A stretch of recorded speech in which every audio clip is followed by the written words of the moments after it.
தொடரும் ஈரானின் அதிரடியான தாக்குதல்களும் ஹெர்முஸ் ஜலசந்தி பிரதேசத்திலே இலக்கு வைக்கப்பட்டிருக்கக்கூடிய 3 எண்ணெய் கப்பல்களும் ஹெர்முஸ் ஜலசந்தி பிரதேசம் தொடர்பாக ஓமானிய மத்தியஸ்தர்கள் மூலமாக முன்வைக்கப்பட்டிருக்கக்கூடிய முன்மொழிவும் ஈரானினுடைய பதிலடிகளும் யமன் ஹவுதிகள் சவுதி அரேபியாவுக்கு மாத்திரமல்லாமல் பாபல் மண்டப் பிரதேசத்தினை முழுமையாக இழுத்து மூடி சுங்க கட்டணங்களை அறவிடப் போகின்றார்களா? ஹெர்முஸ் ஜலசந்தி பிரதேசத்தை போன்று பாபல் மண்டப் பிரதேசத்தையும் யமன் ஹவுதிகள் முழுமையாக கட்டுப்படுத்தப் போகின்றார்களா? சீனாவிலிருந்து அவசரமாக ஈரானுக்குள்ளே களமிறக்கப்படும் மேன்பேட் வான் பாதுகாப்பு ஏவுகணை அமைப்புகளும் தரைவழி தாக்குதல்களுக்கு தயாராகும் ஈரானிய மக்களும் தொடர்ச்சியாக சுட்டு வீழ்த்தப்பட்டு வரும் துருக்கியினுடைய ட்ரோன்களும் சவுதி ட்ரோனிற்கு தொலைபேசி அழைப்பை ஏற்படுத்தி முழுமையான ஆதரவை வெளிப்படுத்தி இருக்கக்கூடிய பிரித்தானியாவின் பிரதமரும் ஈராக்குக்கு எதிரான சவுதி அரேபியாவின் தாக்குதல்கள் தொடர்பாக கத்தாரி அடிமைகள் வெளியிட்டிருக்கக்கூடிய அறிக்கையும் அதிரடியாக இஸ்ரேலிய ஆக்கிரமிப்புக்கு எதிரான தாக்குதல்களை மீண்டும் ஆரம்பித்த ஹிஸ்புல்லா இராணுவத்தினரும் பற்றி எரியும் மெர்காவா பொருத்தங்கி வாகனங்களும் இஸ்ரேலிய ஆக்கிரமிப்பு அதிகாரிகளும் சவுதி அரேபியாவின் தாக்குதல்களினால் இலக்கு வைக்கப்பட்டிருக்கக்கூடிய பள்ளி வாயில்களும் கொல்லப்பட்டிருக்கக்கூடிய ஈராக்கிய போராளிகளும் அதிகளவான முஸ்லிம்களும்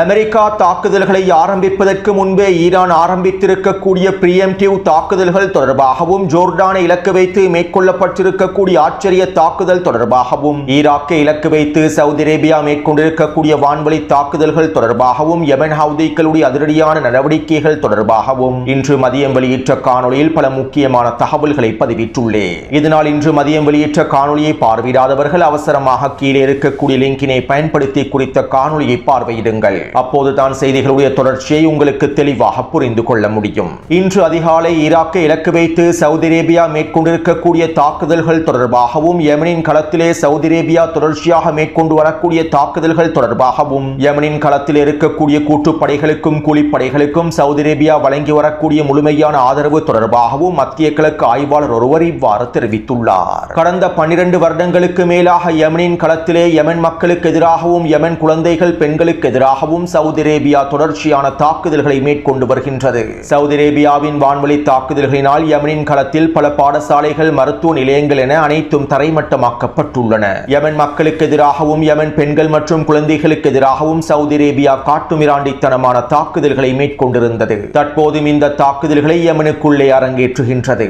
அதே போன்று இன்றைய தினம் ஈராக்கை இலக்கு வைத்தும் தாக்குதல்களை மேற்கொண்டுள்ளது. ஈராக் எதிர்ப்பு குழுக்களுக்கு எதிராக தாக்குதல்களை மேற்கொள்வதாக கூறி ஈராக்கில் இருக்கக்கூடிய பொதுமக்களுக்கு எதிராகவும் தாக்குதல்கள் மேற்கொள்ளப்பட்டுள்ளன. சவுதி அரேபியா ஈராக்கினுடைய கிழக்கு பிரதேசத்தில் இருக்கக்கூடிய பள்ளி வாயில் ஒன்றையும் இலக்கு வைத்து தாக்கியுள்ளது. பொதுமக்களுடைய 4க்கும் அதிகமான குடியிருப்பு பிரதேசங்கள் அளிக்கப்பட்டுள்ளன.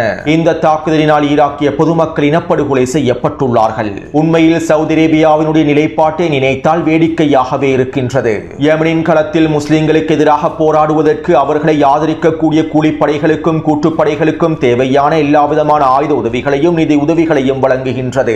யமன் ஹவுதி இராணுவத்திற்கு ஆதரவாக இருக்கக்கூடிய யமன் மக்களையும் யமன் முஸ்லிம்களையும் பெண்களையும் குழந்தைகளையும் படுகொலை செய்வதற்காக சவுதி அரேபியாவுக்கு ஆதரவாக இருக்கக்கூடிய தக்ஃபீரி குழுக்களுக்கும் தக்ஃபீரி பயங்கரவாதிகளுக்கும் தேவையான எல்லாவிதமான ஆயுதங்களையும் வழங்குகின்றது.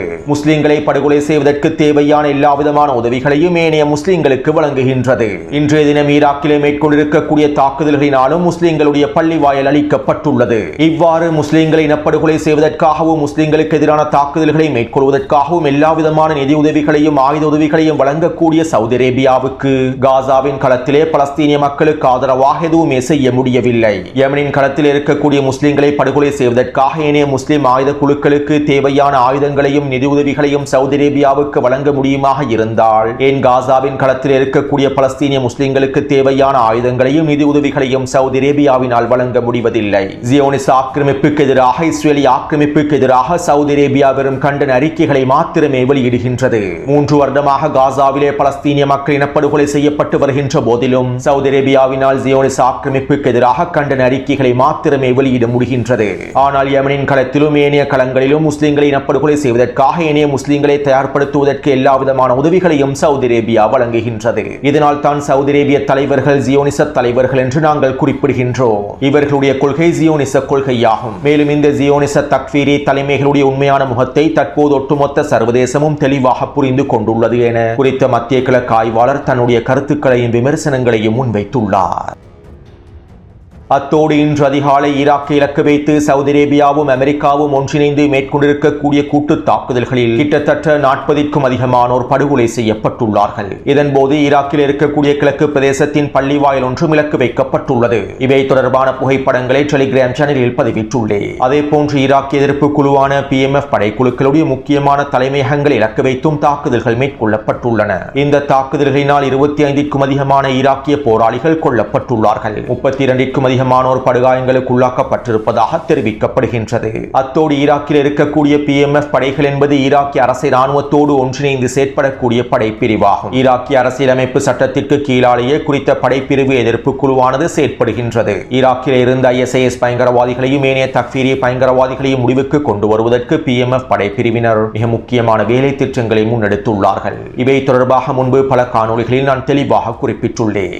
இப்படியான நிலைமையில் PMF படையினுடைய தலைமையக இலக்கு வைத்து தாக்குதல்கள் மேற்கொள்ளப்பட்டிருப்பது ஈராக்கினுடைய இறையாண்மையை மீறக்கூடிய செயலாகும் என தெரிவிக்கப்படுகின்றது. மேலும் சவுதி அரேபியாவினுடைய இந்த தாக்குதல் தொடர்பாக ஈராக்கிய பாராளுமன்ற உறுப்பினர்கள் கடுமையான விமர்சனங்களையும் எச்சரிக்கைகளையும் முன்வைத்து வருகின்றார்கள். இதற்கமைவாக ஈராக்கிய பாராளுமன்ற உறுப்பினர் அலா அல் ஹைதரி அவர்கள் இவ்வாறு தெரிவித்துள்ளார். சவுதி அரேபியாவும் அமெரிக்காவும் ஒன்றிணைந்து ஈராக்குக்குள்ளே தாக்குதல்களை மேற்கொண்டிருப்பது ஈராக்கினுடைய இறையாண்மையை மீறக்கூடிய செயலாகும். மேலும் இந்த தாக்குதல் தொடர்பாக ஈராக்கினுடைய புதிய பிரதமர் எந்தவிதமான அறிக்கைகளையும் வெளியிடாமல் இருப்பது கண்டனத்துக்குரியதாகும். சவுதி அரேபியாவினுடைய ஆட்சியாளர்களே, அல் சவுத் ஆட்சியாளர்களே, நாங்கள் உங்களுக்கு எச்சரிக்கைகளை வெளியிடுகின்றோம். நீங்கள் இதற்கு பிறகு கவனிக்கப்படாமல் தப்பிக்கவே முடியாது. நீங்கள் ஒரு பொழுதும் தப்பிக்க மாட்டீர்கள். எங்களுடைய படைப்பிரிவுகளை பற்றி உங்களுக்கு நன்றாகவே தெரியும். உங்களுடைய படைப்பான ISIS பயங்கரவாதிகளையும் ஏனைய தக்ஃபீரிய பயங்கரவாதிகளையும் நாங்கள் முழுமையாக முடிவுக்கு கொண்டு வந்தோம். உங்களுடைய படைப்பான இந்த பயங்கரவாத குழுக்களுக்கு இழிவை சுவைக்க வைத்தோம். மேலும் இதற்கான பதிலடிகளை எதிர்பார்த்து காத்திருங்கள். ஈராக்கிய அரசாங்கம் தற்போதே சவுதி அரேபியாவுடனான உடன்படிக்கைகளை ரத்து செய்ய வேண்டும். இந்த சம்பவம் தொடர்பான முடிவுகளை ஈராக்கிய அரசாங்கம் அவசரமாக எடுக்க வேண்டும் என மிரட்டலான எச்சரிக்கைகளையும் அவர் வெளியிட்டுள்ளார். இப்படியான நிலைமையில் கத்தாரிய வெளியுறவுத்துறை அமைச்சகம் அறிக்கை ஒன்றை வெளியிட்டிருந்தது. நாங்கள் சவுதி அரேபியாவோடு ஒற்றுமையாக இருக்கின்றோம். சவுதி அரேபியாவினுடைய நடவடிக்கைகளுக்கு முழுமையான ஆதரவை வெளிப்படுத்துகின்றோம். சவுதி அரேபியாவினுடைய தாக்குதல்கள் நியாயமானதே. மேலும் இதற்கான முழுமையான ஆதரவையும் வெளிப்படுத்துகின்றோம். பிராந்தியத்திலே சவுதி அரேபியாவோடு ஒன்றிணைந்து அடுத்த கட்ட நடவடிக்கைகளை மேற்கொள்வதற்கும் நாங்கள் தயாராகவே இருக்கின்றோம் என கத்தாரி அடிமைகள் குறித்த அறிக்கையில் தெரிவித்துள்ளார்கள். சுருக்கமாக குறிப்பிடுவதாக இருந்தால் ஒட்டுமொத்த அடிமைகளும் தற்போது ஈரானுக்கு எதிராக நேரடியாக களமிறங்குவதற்கே திட்டமிட்டு வருகின்றார்கள். இதன் ஒரு பகுதியாகத்தான் இவ்வாறான அறிக்கைகள் வெளியிடப்பட்டு வருகின்றன. இன்னும் ஒரு விதத்தில் குறிப்பிடுவதாக இருந்தால் ஒட்டுமொத்த அடிமைகளுடைய அழிவும் நெருங்கிவிட்டது என்றே கூறலாம். அத்தோடு ஈராக் எதிர்ப்பு குழுக்கள் சவுதி அரேபியாவுக்கு எதிரான உச்ச பதிலடி தாக்குதல்களை மேற்கொள்வதற்கு தயாராக இருப்பதாக அறிவித்துள்ளார்கள். இதற்கமைவாக இனி வரக்கூடிய மணித்தியாலங்களில் இனி வரக்கூடிய நாட்களில் சவுதி அரேபியாவின் எண்ணெய் தளங்களை இலக்கு வைத்து வீரியமான அடுத்த கட்ட தாக்குதல்களை மேற்கொள்ளப் போவதாகவே அறிவித்துள்ளார்கள். இதற்கமைவாக ஈராக்கிய களத்தில் எதிர்ப்பு குழுக்களும் எதிர்ப்பு போராளிகளும் உச்ச எச்சரிக்கையில் வைக்கப்பட்டிருப்பதாகவும் போரினுடைய விரிவாக்கத்திற்கு முழுமையாக தயாராக இருப்பதாகவும் தகவல்கள் வெளியாகியுள்ளன. மேலும் இந்த பதிலடி தாக்குதலின் மூலமாக சவுதி அரேபியா இந்த போரின் அடுத்த கட்ட விரிவாக்கத்தில் உத்தியோகபூர்வமாக இணைந்துவிட்டது. இதன் விளைவாக ஈராக்கிய போராளிகள் யமன் ஹவுதிகளோடு ஒன்றிணைந்து சவுதி அரேபியாவின் உள்கட்டமைப்புகளை இலக்கு வைத்தும் தாக்குதல்களை மேற்கொள்ளப் போகின்றார்கள். மேலும் வசமாக சிக்கிக் கொண்டிருக்கக்கூடிய சவுதி அரேபியா இதற்கு பிறகு அதிகளவான இழப்புகளை சந்திக்கப் போகின்றது. இதற்கான காலமும் நேரமும் நெருங்கிவிட்டது. அடுத்து போர்க்களமானது வீரியமடைந்து வரக்கூடிய நிலைமையில் அமெரிக்காவுக்கு எதிரான தாக்குதல்களை ஈரான் ஆரம்பித்திருக்கக்கூடிய நிலைமையில் ஜோர்டானிய தளங்கள் இலக்கு வைத்து உச்ச தாக்குதல்கள் மேற்கொள்ளப்பட்டு வரக்கூடிய நிலைமையில் ஹிஸ்புல்லா இராணுவத்தினரும் இஸ்ரேலிய ஆக்கிரமிப்புக்கு எதிரான தாக்குதல்களை ஆரம்பித்துள்ளார்கள். கடந்த ஒரு வருடமாக இஸ்ரேலிய ஆக்கிரமிப்பு தெற்கு லெபனான் பிரதேசத்தில் வான்வழி தாக்குதல்களை மேற்கொண்டிருந்தது. மேலும் தெற்கு லெபனான் பிரதேசத்திலே ஹிஸ்புல்லாவை நிராயுதபாணியாக்குவதற்கான வேலை திட்டங்களையும் லெபனானிய அரசு இராணுவமும் அரசாங்கமும் ஆரம்பித்திருந்தது. இப்படியான நிலைமையிலேயே இன்று அதிகாலையிலிருந்து ஹிஸ்புல்லா இராணுவத்தினர் இஸ்ரேலிய ஆக்கிரமிப்பு தளங்களை இலக்கு வைத்தும் இஸ்ரேலிய ஆக்கிரமிப்பு படைகளை இலக்கு வைத்தும் உச்ச தாக்குதல்களை மேற்கொண்டு வருகின்றார்கள். இதற்கமைவாக இன்று அதிகாலையில் அல் தாஹிர் பிரதேசத்திலே நிலை கொண்டிருக்கக்கூடிய இஸ்ரேலிய ஆக்கிரமிப்பின் கவச படைப்பிரிவை இலக்கு வைத்து ட்ரோன் தாக்குதல்களையும் கவச எதிர்ப்பு ஏவுகணை தாக்குதல்களையும் மேற்கொண்டுள்ளார்கள். இந்த தாக்குதலினால் குறித்த பிரதேசத்திலே 2 போர் வாகனங்கள் அளிக்கப்பட்டிருப்பதாக தெரிவிக்கப்படுகின்றது. மேலும் இதைத் தொடர்ந்து அல் தாஹிர் மலையுச்சியினுடைய தெற்கு பிரதேசத்திலே நிலை கொண்டிருக்கக்கூடிய இன்னும் ஒரு படைப்பிரிவை இலக்கு வைத்து தாக்குதல்களை மேற்கொண்டு தெரிவித்துள்ளார்கள். இந்த தாக்குதலினால் குறைந்தது 5க்கும் அதிகமான இஸ்ரேலிய ஆக்கிரமிப்பு சிப்பாய்கள் கொல்லப்பட்டும் படுகாயங்களுக்கு உள்ளாக்கப்பட்டிருக்கலாம் என்றும் தெரிவிக்கப்படுகின்றது. அத்தோடு ஹிஸ்புல்லா இராணுவத்தினுடைய இந்த தாக்குதலுக்கு இஸ்ரேலிய ஆக்கிரமிப்பு பதிலடிகளை வழங்கப் போவதாகவும், பெய்ரூட்டை இலக்கு வைத்து அல்லது தெற்கு லெபனானினுடைய பல பிரதேசங்கள் இலக்கு வைத்து உச்ச வான்வழி தாக்குதல்களை ஆரம்பிக்கப் போவதாகவும் இஸ்ரேலிய ஊடகங்கள் தெரிவித்துள்ளன. பெரும்பாலும் இன்றிரவு இந்த தாக்குதல்களை இஸ்ரேலிய ஆக்கிரமிப்பு ஆரம்பித்து விடும் என்றும் தெரிவிக்கப்படுகின்றது. மேலும் இவ்வாறு இஸ்ரேலிய ஆக்கிரமிப்பு இந்த வான்வழி தாக்குதல்களை ஆரம்பித்தால் ஹிஸ்புல்லா இராணுவத்தினரும் இஸ்ரேலிய ஆக்கிரமிப்பின் வடக்கு பிரதேசத்தை இலக்கு வைத்து ட்ரோன் தாக்குதல்களையும் ஏவுகணை தாக்குதல்களையும் ஆரம்பிக்கப் போவதாக தெரிவிக்கப்படுகின்றது. எனவே தெற்கு லெபனான் பிரதேசத்திலும் மீண்டும் போர்க்களம் விரிவாக்கத்தை நோக்கி நகர்ந்து கொண்டிருக்கின்றது. அத்தோடு இந்த சம்பவங்கள் அனைத்தையும் எடுத்து நோக்கும் போது ஈரான் எதிர்ப்பற்றுக்களுக்கு ஒரு முக்கியமான செய்தியை அனுப்பி வைத்திருக்கின்றது என்பதனை எங்களுக்கு தெளிவாக புரிந்து கொள்ள முடிகின்றது. கடந்த 2 நாட்களுக்குள் எதிர்ப்பற்றுக்கள் அனைத்து விதமான தாக்குதல்களையும் மீண்டும் ஆரம்பித்து விட்டார்கள். ஈரானும் யாரும் எதிர்பார்க்காத வகையில் அதிரடியாக பிரிஎம்டிவ் தாக்குதல்களையும் மேற்கொண்டிருந்தது. இன்றைய தினம் ஹிஸ்புல்லா இராணுவத்தினரும் தாக்குதல்களை ஆரம்பித்து விட்டார்கள். அதாவது முழுநீள போருக்கான பாதையை ஈரான் செப்பனிட்டுள்ளது. அமெரிக்காவுடனான இஸ்ரேலிய ஆக்கிரமிப்புடனான முழுநீள போரை ஆரம்பிப்பதற்கு ஈரான் தயாராக விட்டது. இந்த செய்திகளை எதிர்ப்பற்றுக்கள் பெற்றுக் கொண்டதன் விளைவாகவே தற்போது தாக்குதல்கள் பல பகுதிகளில் இருந்தும் ஆரம்பிக்கப்பட்டுள்ளன. அத்தோடு பிரித்தானியாவினுடைய புதிய பிரதமர் சவுதி ஜோனிக்கு தொலைபேசி அழைப்பொன்றை ஏற்படுத்தி விசேட கலந்துரையாடல்களை மேற்கொண்டிருப்பதாக தகவல்கள் வெளியாகியுள்ளன. யமன் ஹவுதிகளுக்கு எதிராகவும் ஈரானுக்கு எதிராகவும் சவுதி அரேபியாவினுடைய வான்பரப்பை பாதுகாப்பதற்காகவும் சவுதி அரேபியாவுக்கு முழுமையான ஆதரவை வழங்குவதற்கும் பிரித்தானியா முழுமையாக தயாராக இருப்பதாகவும் அறிவிக்கப்பட்டுள்ளது.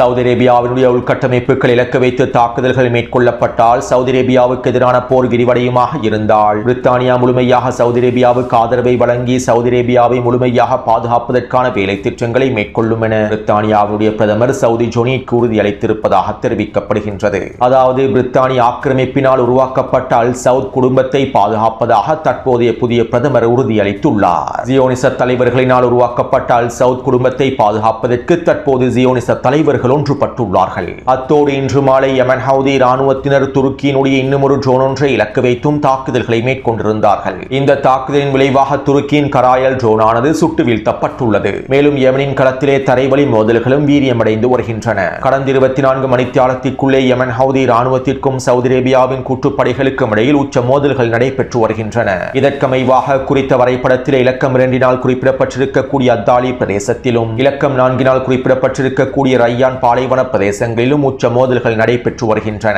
மேலும் இந்த மோதல்களிலே சவுதி அரேபியாவின் கூட்டுப்படைகளுக்கு அதிகளவான இழப்புகள் ஏற்படுத்தப்பட்டிருப்பதாகவும் தெரிவிக்கப்படுகின்றது. அதே போன்று இலக்கம் 3 குறிப்பிடப்பட்டிருக்கக்கூடிய தாய்ஸின் தெற்கு பிரதேசத்திலே இன்றிரவு அதிகளவான தாக்குதல்கள் மேற்கொள்ளப்படும் என்றும் எதிர்பார்க்கப்படுகின்றது. தாய்ஸினுடைய தெற்கு பிரதேசத்தினூடாக முன்னேறுவதற்கு யமன் ஹவுதிகள் அதிகளவான படைக்குழுக்களை களமிறக்கி இருப்பதாகவும் இன்றிரவு குறித்த பிரதேசத்தின் வழியாக வீரியமான தரைவழி தாக்குதல்களை ஆரம்பிப்பதற்கான வாய்ப்புகள் இருப்பதாகவும் தெரிவிக்கப்படுகின்றது. அடுத்து யமன் ஹவுதி இராணுவத்தினர் பாபல் மண்ட பிரதேசத்தினை முழுமையாக இழுத்து மூடுவதற்கு தயாராகி வருவதாக தகவல்கள் வெளியாகியுள்ளன. தற்போது பாபல் மண்ட பிரதேசத்தை சவுதி அரேபியாவுக்கு எதிராக மாத்திரமே முடக்கியுள்ளார்கள். சவுதி அரேபியாவின் எண்ணெய் கப்பல்களையும் சவுதி அரேபியாவின் சரக்கு கப்பல்களையுமே முழுமையாக முடக்கியுள்ளார்கள். ஏனைய நாடுகளுக்கு எதிராக பாபல் மண்ட பிரதேசம் இன்னும் முழுமையாக இழுத்து மூடப்படவில்லை. இப்படியான நிலைமையில் ஹெர்மோஸ் ஜலசந்தி பிரதேசத்தை போன்று பாபல் மண்ட பிரதேசத்தையும் முழுமையாக இழுத்து மூடி பாபல் மண்ட பிரதேசத்திலே சுங்க கட்டணங்களை அறவிடுவதற்கான வேலை திட்டங்களை யமன் ஹவுதிகள் ஆரம்பிக்கப் போவதாகவும் இதற்கான திட்டங்களை ஈரான் முழுமையாக யமன் ஹவுதிகளுக்கு வழங்கிவிட்டதாகவும் இதனால் இனி வரக்கூடிய மணித்தியாலங்களில் அல்லது இனி வரக்கூடிய நாட்களில் யமன் ஹவுதிகள் இதனை உத்தியோகபூர்வமாக அறிவிக்கப் போவதாகவும் தகவல்கள் வெளியாகியுள்ளன. அமெரிக்கா ஈரானுக்கு எதிரான உச்சக்கட்ட தாக்குதல்களை ஆரம்பித்ததற்கு பின்பே யமன் ஹவுதி இராணுவத்தினர் பாபல் மண்ட பிரதேசத்தை முழுமையாக இழுத்து மூடுவதற்கு திட்டமிட்டிருந்தார்கள். இருப்பினும் தற்போது அமெரிக்கா ஈரானுக்கு எதிரான உச்ச தாக்குதல்களை ஆரம்பிப்பதற்கு முன்பே பாபல் மண்ட பிரதேசத்தினை ஒட்டுமொத்த நாடுகளுக்கு எதிராகவும் இழுத்து மூடி சுங்க கட்டணத்தினை அறவிடுவதற்கு யமன் ஹவுதிகள் திட்டமிட்டுள்ளார்கள். இதன் விளைவாக இனி வரக்கூடிய நாட்களில் மிகப்பெரிய பதற்ற நிலைமையானது பாபல் மண்ட பிரதேசத்தில் ஏற்பட போகின்றது என்றும் யமன் ஹவுதிகள் அமெரிக்காவினுடைய இஸ்ரேலிய ஆக்கிரமிப்பினுடைய மேற்குலகினுடைய கப்பல்களை இலக்கு வைத்தும் தாக்குதல்களை ஆரம்பிக்கப் போவதாகவும் பல உறுதிப்படுத்தப்பட்ட தகவல்கள் வெளியாகியுள்ளன. எனவே செங்கடல் ராஜாக்களின் அடுத்த கட்டம் ஆரம்பிக்கப்பட போகின்றது. அடுத்து அமெரிக்காவும் அடிமை அரபு நாடுகளும் ஒன்றிணைந்து ஓமானிய மத்தியஸ்தர்கள் மூலமாக ஈரானுக்கு முன்மொழிவு ஒன்றை முன்வைத்துள்ளார்கள். ஹெர்முஸ் ஜலசந்தி பிரதேசத்தில் ஒரு பொதுவான பாதை ஒன்றை அமைத்து கூட்டணியாக ஹெர்முஸ் ஜலசந்தி பிரதேசத்தை கட்டுப்படுத்துவது தொடர்பான முன்மொழிவே முன்வைக்கப்பட்டுள்ளது. அதாவது போருக்கு முன்பிருந்த ஹெர்முஸ் ஜலசந்தி பிரதேசத்தினுடைய பாதையை பயன்படுத்தாமல் தற்போது ஈரானால் உருவாக்கப்பட்டிருக்கக்கூடிய ஹெர்முஸ் ஜலசந்தி பிரதேச பாதையையும் பயன்படுத்தாமல் ஒரு பொதுவான வழித்தடத்தை உருவாக்கி அந்த வழித்தடத்தின் வழியாக கட்டணங்களை அறவிடுவதற்கான ஒப்பந்தத்தையே முன்வைத்துள்ளார்கள். மேலும் இந்த ஒப்பந்தத்தின் மூலமாக ஹெர்முஸ் ஜலசந்தி பிரதேசத்தை ஈரான் கட்டுப்படுத்த முடியாது. ஹெர்முஸ் ஜலசந்தி பிரதேசத்தினுடைய கட்டுப்பாட்டை ஈரான் தொடர்ச்சியாக வைத்திருக்க முடியாது என்பதே குறித்த ஒப்பந்தத்தினுடைய நிலைப்பாடாகும். அதாவது புதிய வழித்தடம் ஒன்றை அமைத்து ஈரானுக்கு கட்டணங்களை அறவிடுவதற்கான வாய்ப்பை வழங்கி ஹெர்முஸ் ஜலசந்தி பிரதேசத்தின் மீதான ஈரானினுடைய கட்டுப்பாட்டை முடிவுக்கு கொண்டு வருவதற்கு அமெரிக்காவும் இந்த அரபு அடிமைகளும் திட்டமிட்டுள்ளார்கள். எனவே இந்த முன்மொழிவை தற்போது ஈரான் முழுமையாக நிராகரித்துள்ளது. நாங்கள் உருவாக்கியிருக்கக்கூடிய வழித்தடத்தை பயன்படுத்தி தான் அனைத்து கப்பல்களும் பயணிக்க வேண்டும். எங்களுடைய ஹெர்முஸ் ஜலசந்தி பிரதேசத்தினுடைய கட்டுப்பாட்டை நாங்கள் யாருக்கும் விட்டுக் கொடுக்க போவதில்லை. இந்த நிலைப்பாடுகளில் இருந்து நாங்கள் எந்த விதத்திலும் பின்வாங்க போவதில்லை என ஈரானிய தலைமைகள் பதில்களை வழங்கியுள்ளார்கள். அத்தோடு போரானது விரிவடைந்து வரக்கூடிய நிலைமையில் தரைவழி தாக்குதல்களுக்கும் ஈரானிய மக்கள் தயாராகி வருகின்றார்கள். இதற்கமைவாக சீனாவிலிருந்து ஈரான் அவசரமாக மேன்பேட் வான் பாதுகாப்பு அமைப்புகளை களமிறக்கி வருவதாகவும் தகவல்கள் வெளியாகியுள்ளன. 40 நாள் போரின் போது அமெரிக்கா விமானிகளை தேடுவதாக கூறி ஈரானுக்குள்ளே களமிறங்கியிருந்தது. அமெரிக்காவினுடைய போர் விமானங்களும் சரக்கு விமானங்களும் ஈரானிய வான்பரப்பிற்குள்ளே நுழைந்து இஸ்ஃபஹான் அணுசக்தி தளத்தை கைப்பற்றுவதற்கு முயற்சி செய்திருந்தது. இதன்போது ஈரானிய வான்பரப்பில் குறைந்த உயரத்திலேயே அதிகளவான அமெரிக்க போர் விமானங்களும் எரிபொருள் நிரப்பு விமானங்களும் ஹெலிகாப்டர்களும் பறந்திருந்தன. மேலும் இந்த சந்தர்ப்பத்தில் ஈரானிய மக்கள் துப்பாக்கிச் சுட்டு தாக்குதல்களை மேற்கொண்டிருந்தார்கள். ஈரானினுடைய மலை பிரதேசங்களில் வசிக்கக்கூடிய பழங்குடி மக்களிடம் துப்பாக்கிகள் அதிகமாக காணப்படுகின்றன. இவர்களுக்கு தேவையான மேன்பேட் வான் பாதுகாப்பு அமைப்புகள் கொடுக்கப்படவில்லை. இப்படியான நிலைமையிலேயே அடுத்த தரைவழி தாக்குதலுக்கு ஈரான் தயாராகி வரக்கூடிய நிலைமையில் ஈரானின் மலை பிரதேசங்களிலே வாழக்கூடிய பழங்குடி மக்களுக்கும் பல முக்கியமான பகுதிகளில் வாழக்கூடிய பழங்குடி மக்களுக்கும் மேன்பேட் வான் பாதுகாப்பு அமைப்புகளை வழங்குவதற்கு ஈரான் அவசரமாக இந்த ஏவுகணைகளை கொள்வனவு செய்து வருகின்றது. அதாவது மலை பிரதேசத்திலும் பாலைவன பிரதேசத்திலும் வாழக்கூடிய ஈரானிய மக்களை தரைவழி தாக்குதலுக்கு தயாராகும் வகையிலேயே இந்த மேன்பேட் வான் பாதுகாப்பு அமைப்புகள் அவசரமாக களமிறக்கப்பட்டு பகிர்ந்தளிக்கப்பட போகின்றன. அடுத்து ஹெர்முஸ் ஜலசந்தி பிரதேசத்திலே ஈரானிய இராணுவத்தின் கட்டுப்பாடுகளை மீறி பயணிப்பதற்கு முயற்சி செய்த 3 எண்ணெய் கப்பல்களுக்கு எதிராக தாக்குதல்களை மேற்கொண்டுள்ளார்கள். மேலும் இந்த தாக்குதல்களை தொடர்ந்து குறித்த எண்ணெய் கப்பல்களை கைப்பற்றுவதற்கான வேலை திட்டங்களையும் ஈரானியர்கள் மேற்கொண்டுள்ளார்கள். இவை தொடர்பாக ஈரானிய IRGC இராணுவமே அறிக்கைகளையும் வெளியிட்டுள்ளது. நாங்கள் ஹெர்முஸ் ஜலசந்தி பிரதேசத்திலே 3 எண்ணெய் கப்பல்களை இலக்கு வைத்து தாக்குதல்களை மேற்கொண்டு அவற்றை கைப்பற்றியுள்ளோம். எங்களுடைய எச்சரிக்கைகளை மீறி செல்லக்கூடிய கப்பல்களை நாங்கள் முழுமையாக கைப்பற்றி விடுவோம். மேலும் ஹெர்முஸ் ஜலசந்தி பிரதேசத்தில் அச்சுறுத்தலாக இருக்கக்கூடிய அமெரிக்க இராணுவத்தின் செயற்பாடுகளை முடிவுக்கு கொண்டு வருவதற்கான எல்லா விதமான வேலை திட்டங்களையும் முன்வைப்போம். இதனால் கப்பல் நிறுவனங்கள் அவர்களுடைய கப்பல்களை பாதுகாப்பதற்கான வேலை திட்டங்களையே முன்னெடுக்க வேண்டும் என தெரிவித்துள்ளார்கள். அதே போன்று ஈரான் இன்று மாலை ஜோர்டானிய தளங்களை இலக்கு வைத்து ட்ரோன் தாக்குதல்களை மேற்கொண்டிருந்தது. இந்த தாக்குதலினால் ஜோர்டானிலே 2 வெடிப்புகள் பதிவாக இருப்பதும் உறுதி செய்யப்பட்டுள்ளது. அத்தோடு இன்றிரவும் ஈரான் அடுத்த கட்ட தாக்குதல்களை மேற்கொள்ளப் போகின்றது. மேலும் அமெரிக்காவும் இன்றிரவு ஈரானுக்கு எதிரான அடுத்த கட்ட தாக்குதல்களை ஆரம்பிக்கப் போவதாகவே தகவல்கள் வெளியாகியுள்ளன. எனவே இந்த காணொளி தொடர்பான கருத்துக்களை பதிவிடுங்கள். தொடர்ந்து என்னுடன் இணைந்திருங்கள். நன்றி, வணக்கம்.